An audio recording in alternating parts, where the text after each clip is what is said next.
오늘의 말씀은 영의 새로움으로 섬기라. 영의 새로움으로 섬기라.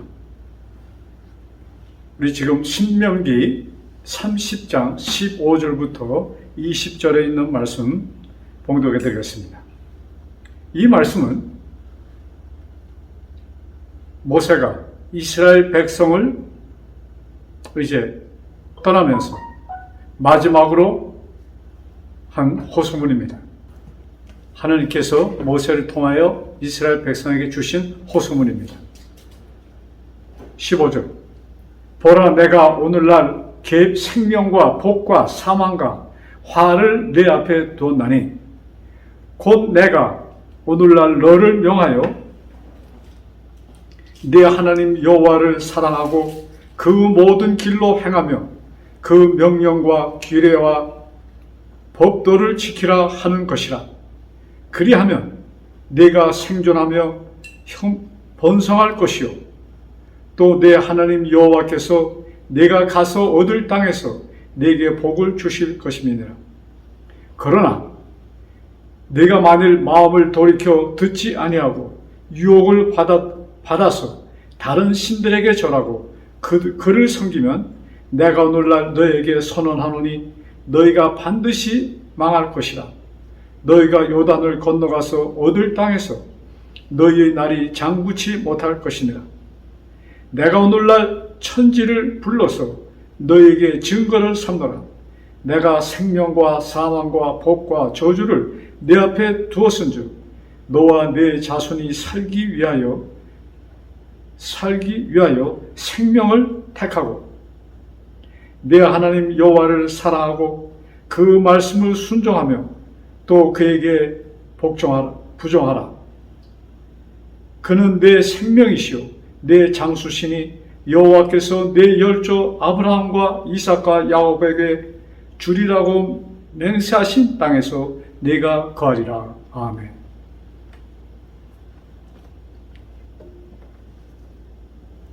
우리 성경에 나오는 인물 가운데 신약 성경에 가장 많이 알려진 인물이 사도 바울의 이야기입니다. 그는 예수님을 만나기 전에는 그의 이름은 사울이었습니다. 사울이라고 불렀어요. 철저하게 계명과 규례와 명령을 지키며 살던 사울. 아주 그의 성격상 적극파. 사울은 하나님께서 이스라엘을 택하셔서 그들에게 주신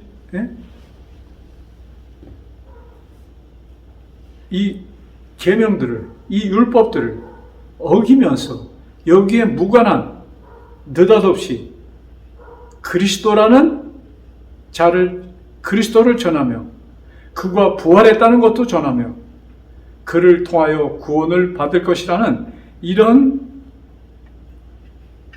가르침을 가르침을 받아들이고 그것을 받아들인 자들이 뭐예요? 그는 그들을 그냥 눈 뜨고 볼 수가 없었던 것입니다. 그래야 그는 그들을 잡아서 감금하고 죽이기까지 하는 일을 그는 합니다. 그의 사도 바울은 그들을 어쩌면 그의 마음속으로 오늘날에 우리가 편으로 설명한다면 예수쟁이들,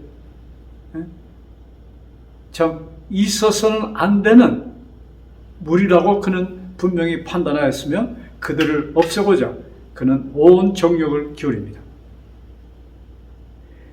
율법을 철두철미하게 지켰던 사울.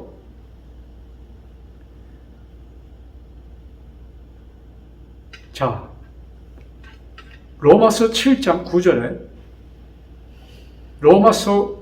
로마서는 사도 바울이 로마에 있는 교회에게 쓴 책입니다. 편지서입니다.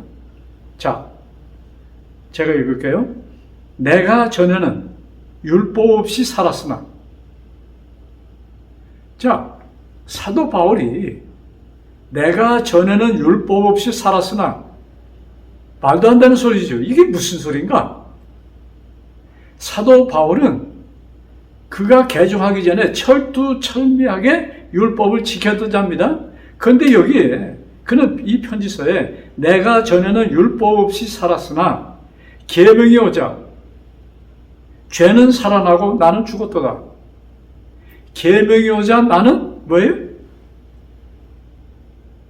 계명이 오자 죄는 살아나고 나는 죽었도다. 그러면 왜 사도 바울은 이 편지를 쓰면서 내가 전에는 율법 없이 살았으나 이런 표현을 씁니까? 여기에 율법은 새 계명, 새 언약 그것을 말하는 것입니다. 그가 그리스도 없이 살았을 때는 철저한 뭐예요? 율법 준수자였습니다. 그러나 계명이 오자 여기에 계명은 누가 될까요? 복음입니다. 예수님 자체입니다. 계명 오자 복음을 만나자 뭐예요?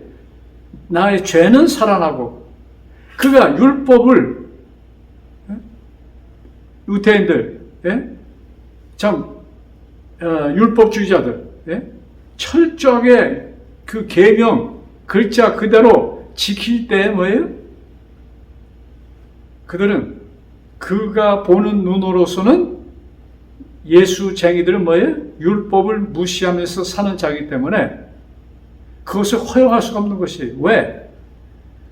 이스라엘의 그 역사 속에 지금 이스라엘이 지금 로마의 속국이 된 것도 하나님의 뭐예요? 계명을 무시하고 살았기 때문에 우리들이 속국이 되었고 우리들은 바벨론의 속국이 되었고 아시리아의 속국이 되었고 이런 것을 생각하면서 참 여기에서 우리가 벗어날 수 있는 유일한 길은 율법을 철저히 글자 그대로 지키는 것이라고 그들 유대인들의 사상 속에 이것이 박혀 있었습니다. 사도 바울, 그 전에 사울, 그도 다른 사람들과 다르지 않고 오히려 그는 더 적극적으로 이 일에 앞장서서 일을 했던 것입니다. 자, 그가 계명이 오자, 즉 복음을 깨닫고 보니 그가 그리스도를 만난 후에 뭐예요? 죄가 살아나고 나는 죽었다는 것을 그는 철두철미하게 깨닫게 됩니다. 자, 그리고 7장 6절에 다음과 같이 기록되어 있습니다. 얼매였던 것에 대하여 죽었으므로 여기에 지금 7장 6절에 얼매였던 것은 하면 무엇입니까? 율법을 얘기하는 거예요. 율법에서 벗자 그러니까 얼매였던 것에 대하여 죽었으므로 율법에서 벗어났으니 정죄의 법에서 영의 새로운 것으로 섬길 것이요 법문의 낡은 것으로 즉 의문의 법 즉 법문의 낡은 것으로 아니할지니라. 여기 좀 여러분 자세히 들으시고 또 성경을 찾으시고 확인하셔야 됩니다. 제가 로마서 7장 9절의 말씀을 읽어드렸고 또 지금 7장 6절에 있는 말씀입니다. 다시 한번 낭독합니다. 얼매였던 것에 대하여 죽었으므로 율법에서 벗어났으니 정죄의 법에서 영의 새로운 것으로 섬길 것이요 본문이 낡은 것으로 아니할지니라. 사도 바울의 신앙은 철저한 유대인으로 100% 조건적인 하나님을 그는 섬기고 있었던 것입니다. 그가 복음을 깨달은 후에 그게 간증입니다. 이것은 얼매였던 것에 대하여 죽었으므로 즉 율법에 대해서 죽었다는 얘기입니다. 그러므로 율법에서 벗어났다. 그래서 정죄의 법에서 영의 새로운 것으로 그래서 율법은 무엇을 얘기합니까? 제가 좀 이따 율법에 대한 여러 가지를 설명해 드리겠습니다. 일단 우리 유대인들의 개념 속에 있었던 율법은 무엇입니까? 돌비에 새겨진 그 말씀들을 하는 그 말씀들입니다. 그 다음에 그들이 뭐예요? 철두철미하게 지켰던 유월절, 초막절, 장막절, 또 십계명에 나오는 뭐예요? 안식일. 그래서 이 모든 것이 포함되는 것입니다. 율법할 때. 자,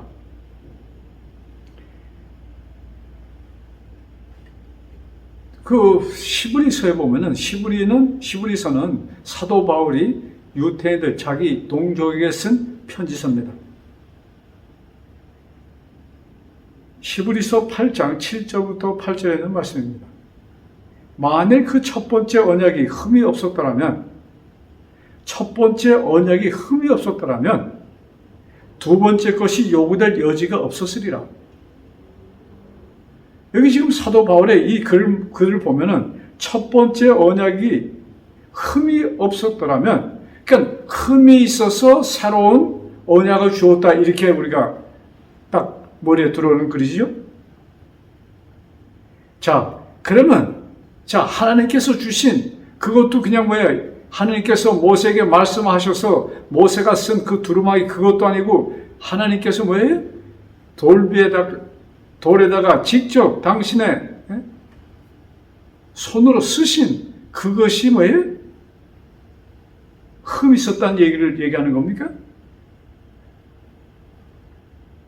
자, 그게 흠이 있어서 유대인들이 구원을 못 받았다면 그 책임은 누구한테 있는 것이에요? 하나님께 있는 것입니다. 그러니까 도대체 그렇게 될 수가 없는 것입니다. 흠이 있을 수가 없는 것이에요. 근데 왜 여기에 사도 바울은 흠이 있었던 것처럼 기록합니까?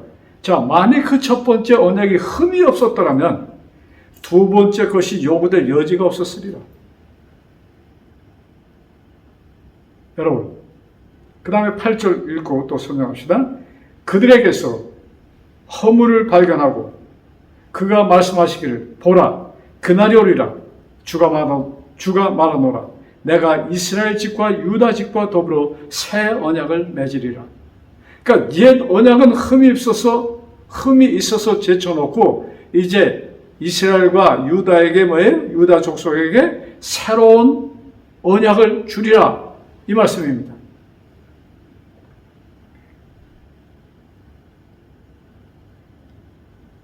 여러분, 이스라엘과 유다, 이스라엘 나오죠. 그 민족은 망합니다. 여러분, 그들을 구원하러 오신 메시아, 구세주를 그들의 손으로 그를 처형합니다. 정말로 무시무시한 일들을 그들이 하게 되는 것입니다. 그 기초 바탕이 어디서 나온 것이에요? 그들은 무신론자도 아니고 하나님을 섬기는 자들인데 어떻게 이런 무서운 일을 할 수 있었을까? 그들의 뭐예요? 잘못된 견해. 그것이 그들로 이 지경까지 이르게 하였던 것입니다. 자, 지금 여러분, 우리 출애굽기 4장 21절과 또 7장 13절, 14절을 보면은, 자, 한번 찾아보고 얘기할까요? 그래야지도. 출애굽기 4장 21절.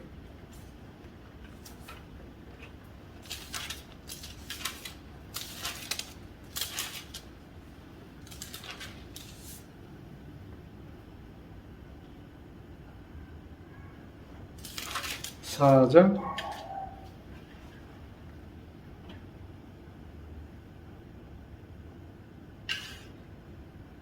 21절이라고 했죠. 출애굽기 4장 21절.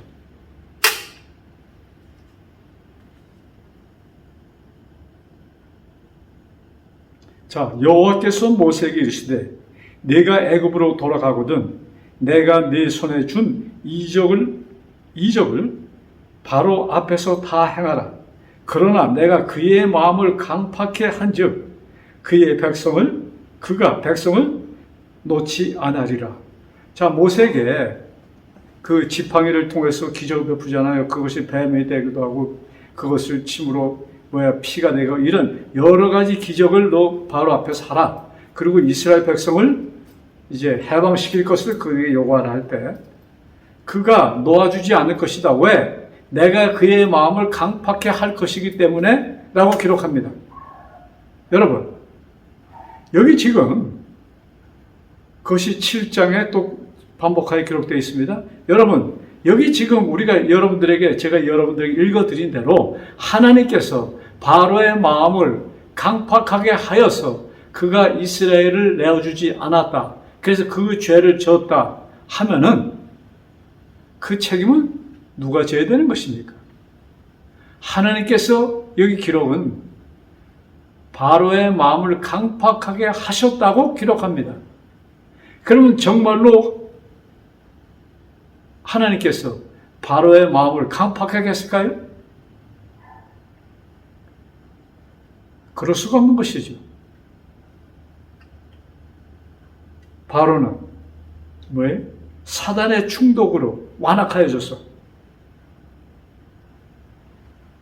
그 결과 뭐예요? 그의 마음이 하나님께서 뭐예요?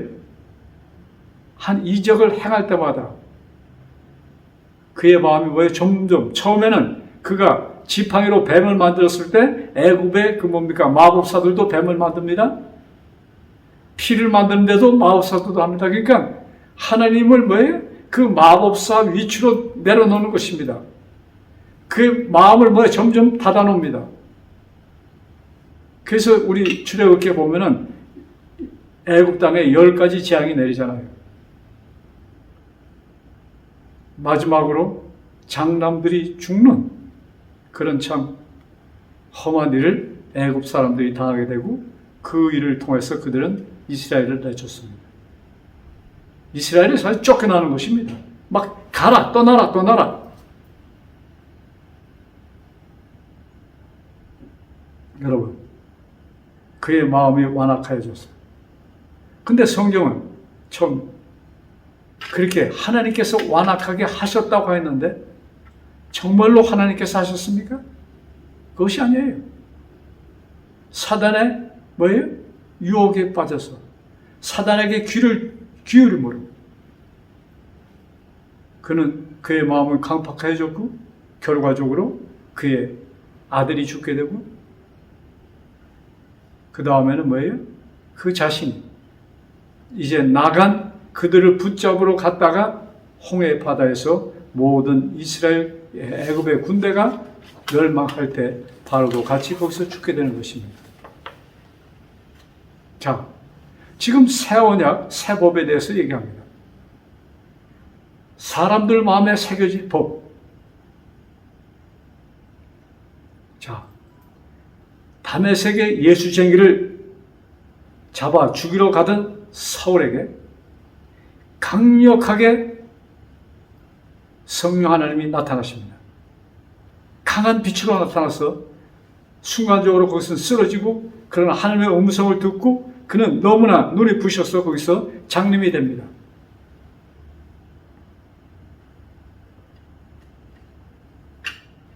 그가 이 강력하게 나타나는 성령님을 통하여 예수님을 만난 후 예수님의 음성을 들은 후에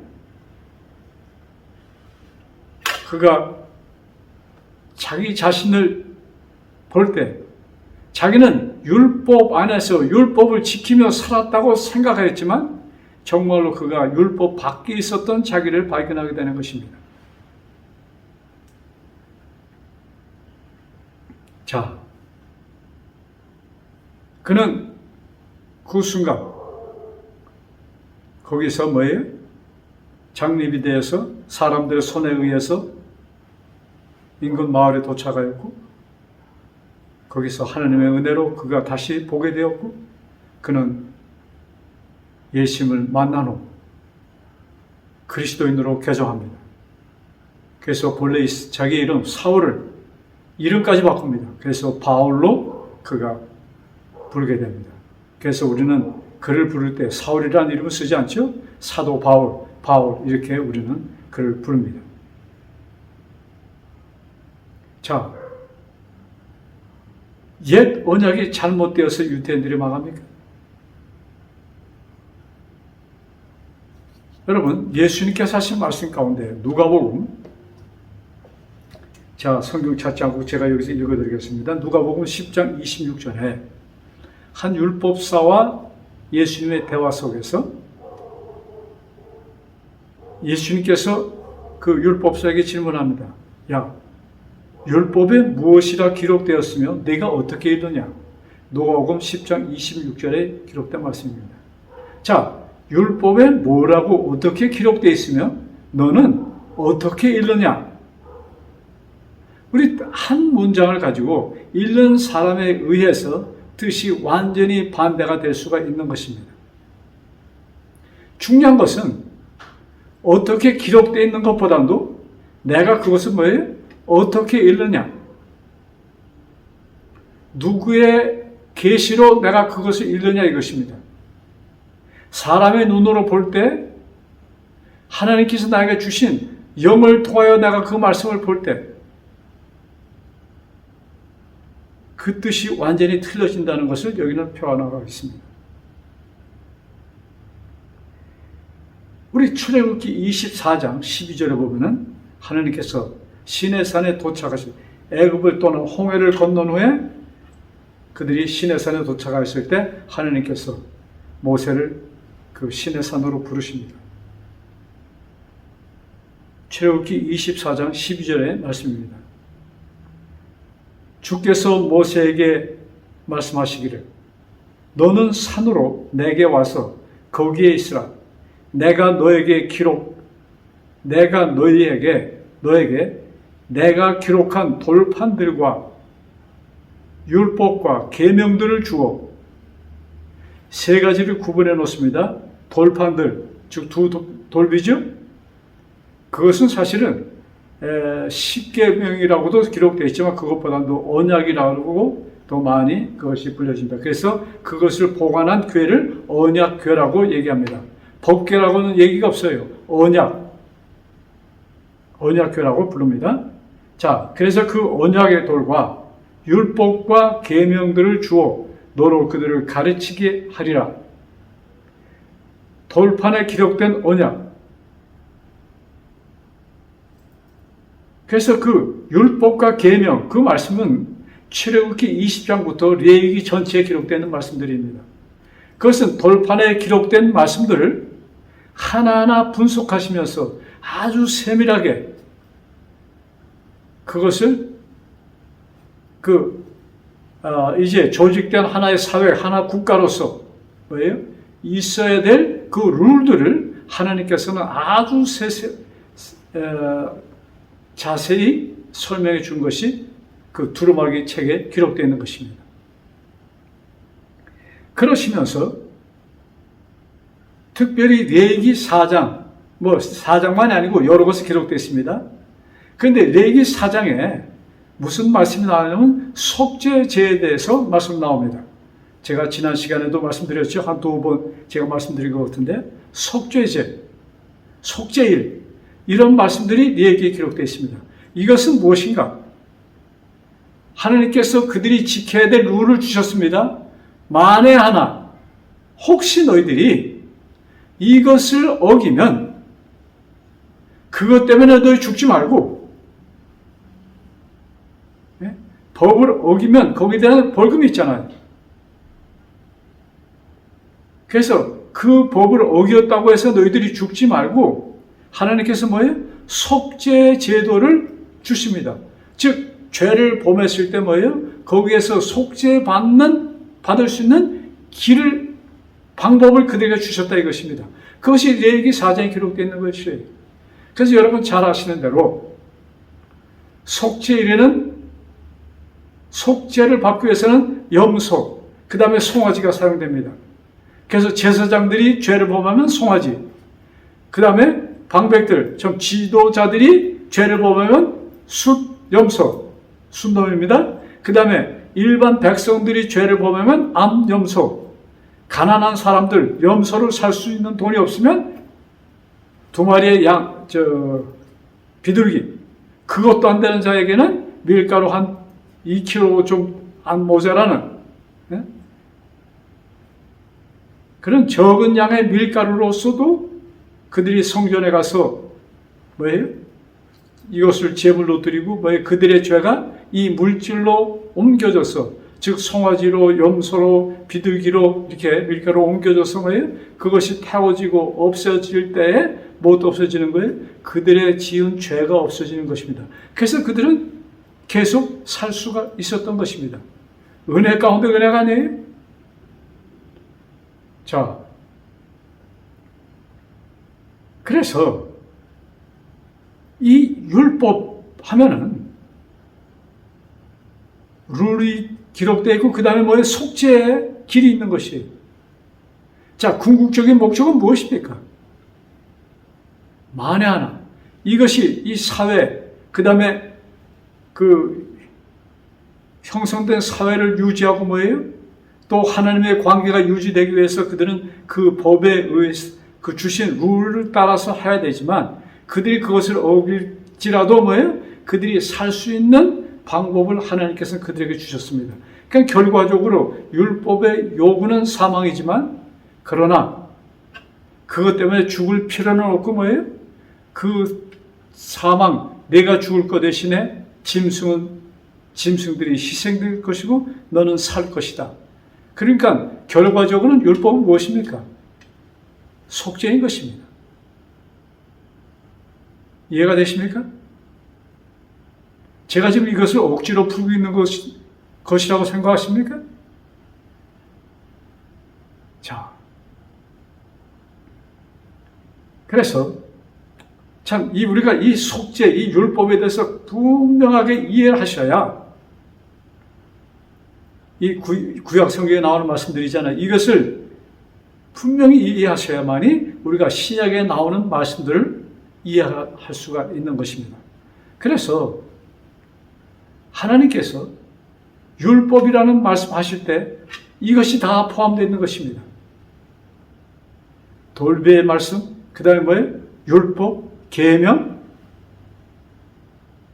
이렇게 그것을 구분했습니다. 그러나 이것은 엄격히 따지면 하나인 것입니다. 그래서 그것을 우리가 하나님께서 보시는 자비의 눈으로 볼 때 그것은 속죄인 것입니다. 우리 계시록, 요한계시록 12장 17절에 있는 말씀 보겠습니다. 여러분 너무나 잘 아시니까 제가 성경을 펴지 않아도 되겠죠? 거기 여자의 남은 자손에 대해서 요한계시록 12장 17절은 얘기합니다. 그래서 남은 자손의 특징이 무엇인가? 남은 자손이라는 것이 뭐예요? 이제 이 선악간의 투쟁에서 살아남을 자들을 얘기하는 것입니다. 이 말세, 그 예수님 재림 전에 그 사람들만 사는 것은 절대로 아니죠. 예수님께서 십자가에서 희생을 당하신 후에 이 복음이 전해지고, 왜요? 이 복음에 의해서 많은 사람들이 희생을 당합니다.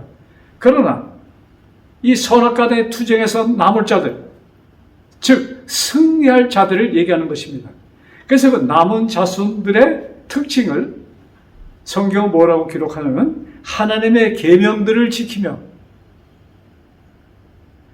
김예수 성경에는 하나님의 계명들을 지키며 아예 그냥 복수로 써놨습니다. 그 다음에 예수의 증거를 가진 자라고 남은 자손의 특징입니다. 하나님의 계명들을 지키고 예수의 증거를 가진 자. 또 같은 말씀이 요한계시록 14장 12절에 기록되어 있습니다. 거기는 성도들의 인내가 여기 있나니, 즉 남은 자손들이죠. 남을 자손들이죠. 성도들의 인내가 여기 있나니, 즉 승리자를 얘기하는 것입니다. 똑같이 하나님의 계명들을 지키며 예수의 믿음을 지키는 자들이다. 예수의 믿음을 지킨다. 예수의 믿음이라는 것이 무엇이에요? 예수님은 나의 창조자요, 나의 구원자요, 뭐예요? 그것을 의미하는 것이 아니에요. 그것을 믿으라는 것입니다. 예수님의 증거, 그것도 마찬가지예요. 예수님이 증거하신 것이 무엇입니까? 바로 그것입니다. 자, 그래서 특별히 여기 요한계시록 14장 12절에는 요한계시록 14장 1절, 2절에 보면은 승리자들에 대한 것이 너무나도 명백하게 기록되어 있습니다. 이마에 하나님의 이름이 기록된 자들이라고 하였습니다. 누구들의 이마에 하나님의 이름이 기록될까요? 네, 승리자죠. 이 세상 참 이 마귀가 주는 그 고통 속에서, 그 유혹 속에서 뭐예요? 살아남은 자들, 그들의 특징이 뭐예요? 하나님의 계명들을 지키는 자. 여러분, 유대인들은 불행하게도 사울이 그 계명들을 어떻게 봤어요?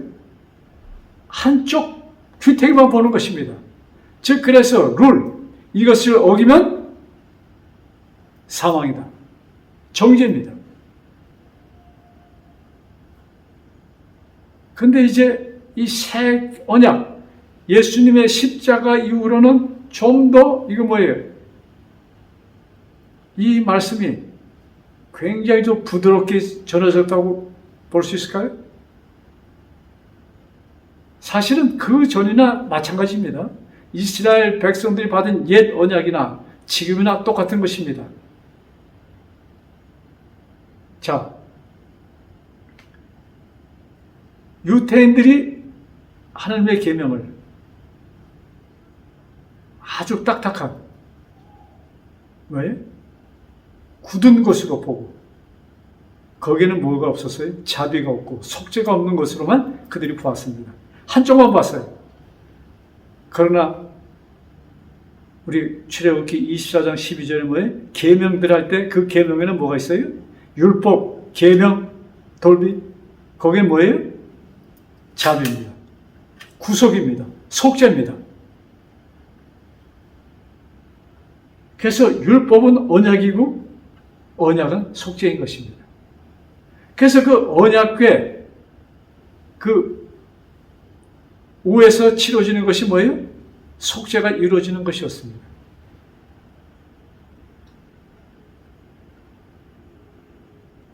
제가 지난 시간에 말씀드린 것 같은데, 우리는 엄격하게 죄인으로 태어났습니다. 그러나 어떻게 우리가 표현할 수 있는가? 우리는 본래 오리지널은 죄인이었지만 우리가 태어날 때 우리는 이미 무엇으로 태어났다고 말씀드렸어요? 의인으로 태어났다. 너무나 강력한 표현입니까? 의인으로 무조건 태어나는 사람은 전부 다 구원 얻는다. 이 말씀이 아닙니다. 우리들이 뭐예요? 의인. 예수님의 십자가는 나의 모든 죄를 탕감하셨습니다. 더 이상 빚쟁이가 아니에요. 죄인이 아니에요. 의인입니다. 이것을 나는 태어날 때 몰랐던 것입니다.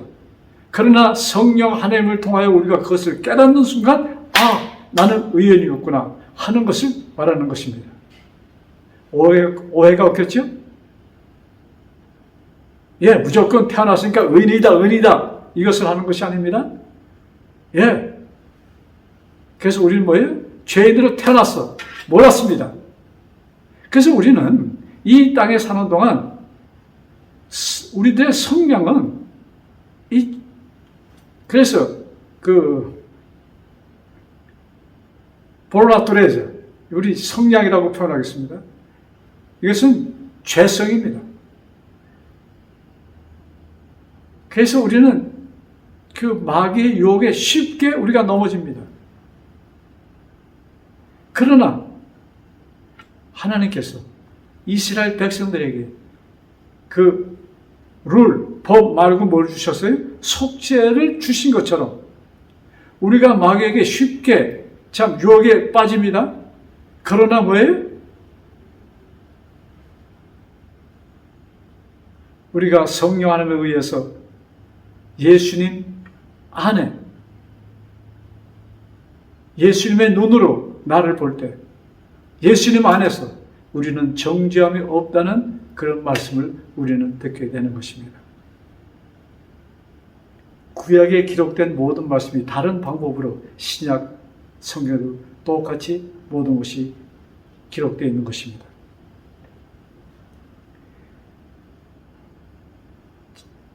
그래서 우리들이 죄성을 가지고 죄로 태어났지만 그리스도의 피를 만나는 순간, 그것을 받아들이는 순간 우리는 의인이라는 사실을 알게 되는 것입니다. 그 순간 의인이 되는 것과 틀린 것입니다. 우리들이 의인으로 만들어진 것은 2000년 전이에요. 근데 그걸 몰랐어요. 그러나 이제 성령님을 통하여 우리가 예수님의 피를 통하여 왜요? 우리가 속죄함을 받았고 우리는 의인이라고 지명되었다는 것을 받아들일 때 뭐예요? 그것을 깨닫는 순간 내가 의인이었구나 하는 것을 깨닫게 되는 것입니다. 여러분, 율법의 요구를 우리 의지와 힘으로는 절대 될 수가 없는 것입니다. 오직 하나님의 은혜로서만이 가능한 것입니다. 아주 옛날에 이게 일본 사람이 여기 브라질이나 일본 사람이 지금 4세대, 5세대 한인보다 훨씬 전 그들이 이민 역사가 100년이 훨씬 넘습니다. 한 200만 명 이상의 일본인들이 브라질에 살고 있습니다. 근데 여기 이민 온 사람 가운데 근래 온 사람, 그분이 몇 년에 정확히 온 건 모르지만은 브라질에 와서 한 1997년까지 살다가 돌아가신 한 분이 계십니다. 아주 특별한 분이에요.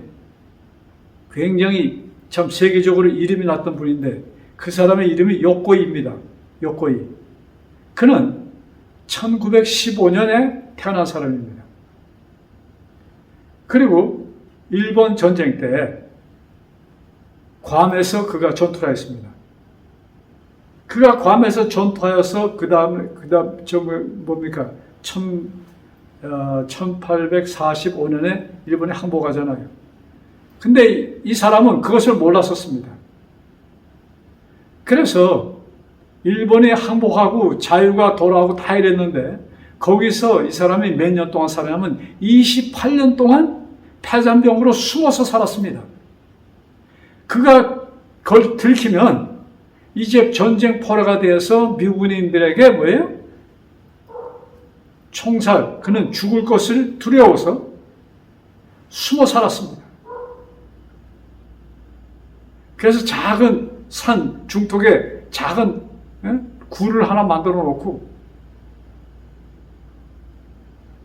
뭡니까? 그 나무, 그 물은 빗물 받아 먹고 냇가에 있는 물 마시고 그 다음에 뭐예요? 그 열대니까 과일들 이런 것을 따먹고 그 다음에 강가에서 뭐예요? 생선 이런 것을 잡아서 그가 28년이라는 세월을 참 비참하게 그가 살았습니다. 여러분 28년 동안 옷도 하나 사지 않고 신발도 어떻게 지냈겠습니까? 짐승과 같이 그가 지냈습니다. 28년 동안. 이제 일본은 그동안 이 사람이 그 발견된 지가 1972년 때입니다. 여러분 그때는 일본 나라는 아주 잘 살고 있었습니다. 그 모든 것을 뭐예요? 그가 받아들이지 않았던 것입니다. 좀 상황이 조용하고 하면은 좀 나올 수도 있잖아요. 그러나 그는 두려워서 나오면 미군들에게 잡혀서 총살당할 것이라는 그 두려움 속에 나오지 못하고 어느 누구도 만나지 않고 28년이라는 세월을 지나다가 1972년에 그가의 강가에 좀 생선을 좀 잡으려고 내려왔다가 새우잡이를 하는 어부들에 의해서 그가 발견됩니다. 그래서 그가 일본으로 가죠. 그가 그런 모든 절차가 받기 전에 잡혔을 때 그는 부들부들 떨었습니다. 왜? 총살당해서 죽을까 봐. 여러분, 우리 많은 사람들이 요코이처럼 살고 있는 것이 아닙니까? 하느님께서는 이미 죄의 용서를, 너의 죄를 다시는 뭐예요? 완전히 지워져서 다시는 볼 수 없게 이렇게 말씀하셨잖아요. 그래서 이사야서에는 뭐예요? 우리의 죄를 어떻게 해요? 바다 밑에 다시는 떠오르지 않도록 거기에 던졌다고 이런 표현까지 쓰잖아요. 근데 참 너무나도 많은 사람들이, 더 묘하게 많은 기독교인들이 나의 죄를 내가 탕감받고자 노력하며 살고 있는 너무나도 많은 기독교인들이 있는 것은 정말로 참 놀라운 일입니다. 비참한 일이에요.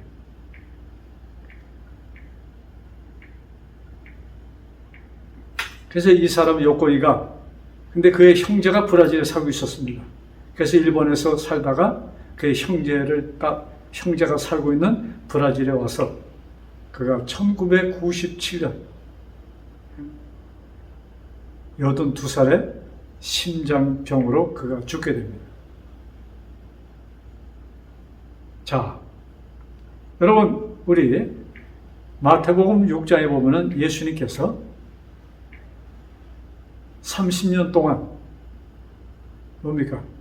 그 가난한 목수 집에서 태어나서 생계를 유지하며 그 아버지를 돕고 어머니를 도와서 그렇게 살다가 30년을 채우고 그가 공생에 나오십니다.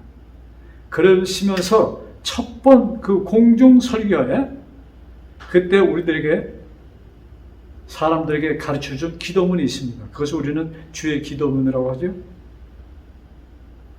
거기에 우리를 시험에 들지 말게 하옵시고 기록되어 있습니다. 여러분, 우리는 이 땅에 사는 동안 마귀의 시험을 받는 것입니다. 우리가 어려운 일을 당할 때 하나님께서 주시는 시험이 아닙니다. 우리가 어려움을 당하는 것은 전부 다 마귀가 제공하는 것입니다. 거기 마태복음 6장 10절에 자, 하늘에서 하나님의 뜻이 하늘에서 이루어진 것 같이 땅에서도 이루어지리다 하고 기록되어 있습니다. 한번 찾아볼까요? 마태복음 6장 10절.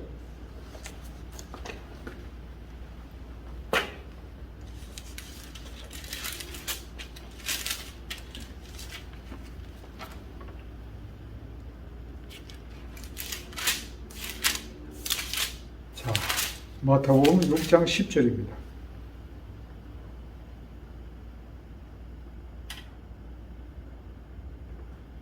나라의 임하 없이며 그 다음에 뜻이 하늘에서 이루어진 것 같이 땅에서도 이루어지이다. 하나님의 뜻이 하늘에서 이루어진 것 같이 이 땅에서도 이루어지이다. 이 말씀이 뭐예요? 하나님의 뜻이 무엇입니까? 하나님은 창조하신 하나님이십니다. 구속하여 주신 하나님입니다.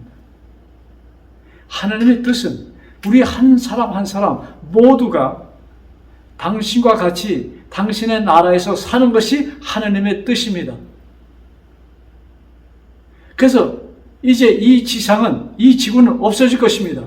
그러나 하나님께서 뭐예요? 새로운 천국, 새로운 낙원을 만드십니다. 거기에서 우리 인생들이 사는 것이 하나님의 뜻입니다. 그래서 하늘에서 뜻이 이루어진 것 같이 땅에서도, 땅에 하면 뭐예요? 이 땅을 얘기합니까? 우리 한 사람 한 사람을 얘기하는 것입니다. 예수님께서 그 일을 위해서 당신의 뜻을 이루셨습니다. 당신의 뜻이 우리들에게 이루어지기를 바라는 마음으로 우리 기도하라는 얘기입니다.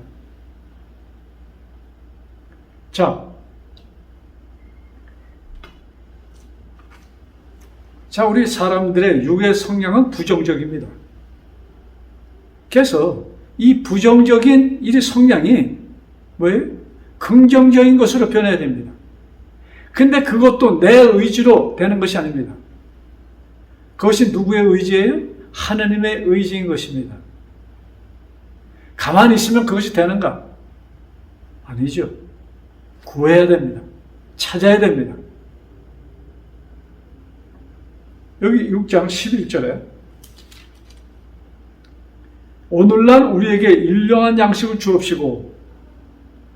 여러분, 제가 이 말씀 얼마나 또 많은, 예? 이 주기도문을 우리가 교회에서 개인 기도에서 따라하고 얼마나 아마 몇백 번은 될 것입니다. 그런데 정말로 부끄러운 얘기를 제가 하나 실토를 여러분들 알려드릴게요. 제가 오늘에 와서 이 말씀을 준비하면서 비로소 뭘 깨달은지 아세요? 이 일용한 양식이라는 것을 제 머릿속에는 항상 우리가 입으로 먹는 만나만 생각했습니다. 근데 여기 하나님께서 기도문 자체를, 그러고선 제가 이 하나님 주의 기도문을 쭉 볼 때 이것은 그 뜻이 아니에요. 일용한 양식을 뭐예요? 오늘날 우리에게 일용한 양식을 주옵시고, 우리는 매일매일 같이 일용한 양식이 뭐예요? 생명의 만나인 것입니다. 우리는 성령 하나님을 매일같이 받아야 되는 것입니다. 이것만이 우리에게 절대적으로 필요한 것입니다. 아브라함의 생애가 절대적으로 하나님과 아브라함의 그 관계 속에서 이루어지는 것입니다. 그의 것, 그는 많은 종도 있었고, 목축도 많았습니다. 그것은 더불어 덤으로 오는 것이었지, 아브라함의 그 생애 자체는 하나님과 아브라함의 그 관계 속에서 그것으로 유지되는 것이었습니다. 그것이 그의 전체였습니다. 자, 그래서 나에게 정말로 필요한 음식이 뭐예요? 하늘의 만남, 즉 성령 하나님, 하나님의 영을 우리가 받아 먹는 것입니다. 지금 이렇게 표현하기 좋겠죠? 하나님의 영을 받아 먹는다. 매일같이. 이것이 우리들에게 절대로 필요한 것입니다. 그래야만이 우리는 부정적인 성향에서 긍정적인 사람으로 변하게 됩니다. 이 영을 통해서만이 우리는 하나님의 그 진실한 그 율법들을 우리가 깨달을 수 있는 것입니다. 그래서 제가 요한계시록 12장 17절과 요한계시록 14장 12절에 그 말씀을 오늘날 기독교인들이 유대인들이 율법을 보았던 것처럼 똑같은 눈으로 그것을 보고 있습니다. 이것은 불행한 일입니다. 여러분, 하나님의 계명들, 그 안에는 뭐가 있어요? 구속입니다. 속죄입니다. 로마서 7장 6절, 아까 본 말씀인데 제가 다시 한번 읽어드리고 말씀 마칩니다. 얼매었던 것에 대하여 죽었으므로 율법에서 벗어났으니 정죄의 법에서 영의 새로운 것으로, 정죄의 법에서 영의 새로운 것으로 섬길 것이요. 여러분, 영의 새로운 것으로 섬기는 것이 무엇입니까? 하나님께서 하나님의 뜻이 땅에서 하늘에서 이루어진 것처럼 땅에서 이루어지는, 즉 우리 마음의 성령 하나님을 통하여 우리에게 이루어 주신 분명한 구속을 나의 것으로 꼭 취하시는 여러분과 제가 되기를 간절히 바라면서 말씀을 마칩니다. 기도드리겠습니다. 하늘에 계신 아버지, 참 저희들이 우리 자체가 너무나도 부정적이어서 우리들은 말씀을 봐도 부정적으로 한 귀퉁이만 보는 적이 너무나 많아 말씀의 그 뜻을 깨닫지 못하고 지났습니다. 그러나 저희들에게 이 로마서에 있는 말씀을 통하여 또 성경 전체 말씀을 통하여 이제 영의 눈으로 말씀을 바라보고 아버지께서 원하시는 그 눈으로 우리가 말씀을 바라보므로 우리를 여태까지 정죄하였던 그 모든 것이 정죄가 아니요 속죄라는 것을 깨닫게 하여 주옵소서. 아버지, 말씀을 듣는 한 사람 한 사람 성령 하나님의 크신 역사가 이루어져 사울을 바울로 만드신 그 능력이 우리 한 사람 한 사람에게 임하여 주셔서 아버지의 사람이 되게 축복하여 주옵소서. 이 모든 말씀 우리를 사망에서 생명으로 옮겨주신 주 예수 그리스도 받도록 간절히 기도드렸사옵나이다. 아멘.